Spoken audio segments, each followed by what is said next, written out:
Hi friends, good afternoon. Today என்ன lunch பார்க்கலாமா? நான் இன்றைக்கி சிம்பிளாக தாங்க பண்ணுவேன். எப்போவுமே சிம்பிளாக தானேங்க பண்ணுவேன். இன்றைக்கும் அதே மாதிரி தாங்க பண்ணியிருக்கேன். ஒன்றுமே இல்லைங்க, வெறும் பீட்ரூட், வரமிளகா, சின்ன வெங்காயங்க.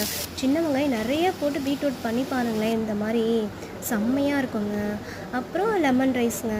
லெமன் ரைஸ் வந்து நார்மலாக பண்ணுறதை விட நீங்கள் பூண்டு ஆட் பண்ணி பாருங்களேன், அதோட ஃப்ளேவர் டேஸ்ட்டு சும்மா செம்மையாக இருக்குங்க. சாப்பிட்றதுக்கே உண்மையாலுமே செம்மையாக இருக்குங்க. நார்மலாக நம்ம லெமன் ரைஸ் பண்ணுறதை விட இதில் வந்து பூண்டு, வரமிளகா, பச்சை மிளகா போட்டால் அதுவும் நல்லாயிருக்குங்க. என்கிட்ட இன்றைக்கி பச்சை மிளகா இல்லை, அதனால நான் இன்றைக்கி வரமிளகா பண்ணி தான் பண்ணியிருக்கேங்க. அவ்வளோதாங்க இன்றைக்கி லெமன் ரைஸும் பீட்ரூட் பொரியலும். அவ்வளோதாங்க. வாங்க ஃப்ரெண்ட்ஸ், சாப்பிட்லாம். எல்லோரும் என் வீடியோஸ் கொஞ்சம் சப்போர்ட் பண்ணுங்கள், சப்ஸ்கிரைப் பண்ணுங்கள், ஷேர் பண்ணுங்கள், பிடிச்சிருந்தால் லைக் பண்ணுங்கள். Bye friends.